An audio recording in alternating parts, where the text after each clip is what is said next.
स्वतंत्रता ਦਿਵਸ ਦੇ ਮੌਕੇ ਦੇ ਉੱਤੇ ਪੀਐਮ ਮੋਦੀ ਨੇ ਵੱਡੇ ਐਲਾਨ ਕੀਤੇ ਨੇ ਲੇਕਿਨ ਲੋਕਾਂ ਵਾਸਤੇ ਇੱਕ ਬਹੁਤ ਵੱਡਾ ਐਲਾਨ ਜੀਐਸਟੀ ਦੇ ਰੂਪ ਦੇ ਵਿੱਚ ਹੈ। ਜੀਐਸਟੀ ਨੂੰ ਲੈ ਕੇ ਕਈ ਲੋਕ ਅਕਸਰ ਪਰੇਸ਼ਾਨ ਦੇਖੇ ਜਾਂਦੇ ਨੇ ਤੇ ਪੀਐਮ ਮੋਦੀ ਨੇ ਕਿਹਾ ਹੈ ਕਿ ਦੀਵਾਲੀ ਤੱਕ ਜੀਐਸਟੀ ਦੇ ਵਿੱਚ ਇੱਕ ਵੱਡਾ ਬਦਲਾਵ ਦੇਖਣ ਨੂੰ ਮਿਲੇਗਾ। ਇਸ ਦੇ ਉੱਤੇ ਹੋਰ ਕੀ ਕੁਝ ਕਿਹਾ ਹੈ ਪੀਐਮ ਮੋਦੀ ਨੇ ਜ਼ਰਾ ਸੁਣਦੇ ਹਾਂ। डबल दिवाली का काम मैं करने वाला हूं। इस दिवाली में आपको एक बहुत बड़ा तोहफा देशवासियों को मिलने वाला है। पिछले 8 साल से हमने जीएसटी का बहुत बड़ा रिफॉर्म किया। पूरे देश में टैक्स के बर्डन को कम किया, टैक्स की व्यवस्थाओं को सरल किया और 8 साल के बाद समय की मांग है कि हम एक बार उसको रिव्यू करें।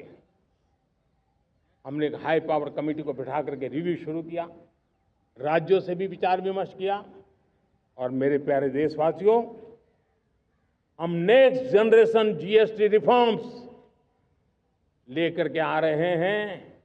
ये दिवाली के अंदर आपके लिए तोहफा बन जाएंगे। सामान्य मानवीय की जरूरतों के टैक्स भारी मात्रा में कम कर दिए जाएंगे। बहुत बड़ी सुविधा बढ़ेगी। हमारे एमएसएमई, हमारे लघु उद्यमी, इनको बहुत बड़ा लाभ मिलेगा। रोजमर्रा की चीजें बहुत सस्ती हो जाएगी और उससे इकोनॉमी को भी एक नया बल मिलने वाला है।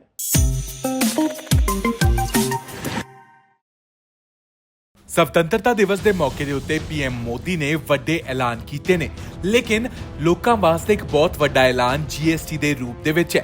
ਜੀਐਸਟੀ ਨੂੰ ਲੈ ਕੇ ਕਈ ਲੋਕ ਅਕਸਰ ਪਰੇਸ਼ਾਨ ਦੇਖੇ ਜਾਂਦੇ ਨੇ ਤੇ ਪੀਐਮ ਮੋਦੀ ਨੇ ਕਿਹਾ ਹੈ ਕਿ ਦੀਵਾਲੀ ਤੱਕ ਜੀਐਸਟੀ ਦੇ ਵਿੱਚ ਇੱਕ ਵੱਡਾ ਬਦਲਾਵ ਦੇਖਣ ਨੂੰ ਮਿਲੇਗਾ। ਇਸ ਦੇ ਉੱਤੇ ਹੋਰ ਕੀ ਕੁਝ ਕਿਹਾ ਹੈ ਪੀਐਮ ਮੋਦੀ ਨੇ ਜ਼ਰਾ ਸੁਣਦੇ ਹਾਂ।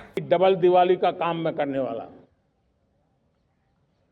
इस दिवाली में आपको एक बहुत बड़ा तोहफा देशवासियों को मिलने वाला है। पिछले 8 साल से हमने जीएसटी का बहुत बड़ा रिफॉर्म किया। पूरे देश में टैक्स के बर्डन को कम किया, टैक्स की व्यवस्थाओं को सरल किया और 8 साल के बाद समय की मांग है कि हम एक बार उसको रिव्यू करें। हमने एक हाई पावर कमेटी को बिठा करके रिव्यू शुरू किया, राज्यों से भी विचार विमर्श किया और मेरे प्यारे देशवासियों, हम नेक्स्ट जनरेशन जीएसटी रिफॉर्म्स लेकर के आ रहे हैं। ये दिवाली के अंदर आपके लिए तोहफा बन जाएंगे। सामान्य मानवीय की जरूरतों के टैक्स भारी मात्रा में कम कर दिए जाएंगे। बहुत बड़ी सुविधा बढ़ेगी। हमारे एमएसएमई, हमारे लघु उद्यमी, इनको बहुत बड़ा लाभ मिलेगा। रोजमर्रा की चीजें बहुत सस्ती हो जाएगी और उससे इकोनॉमी को भी एक नया बल मिलने वाला है।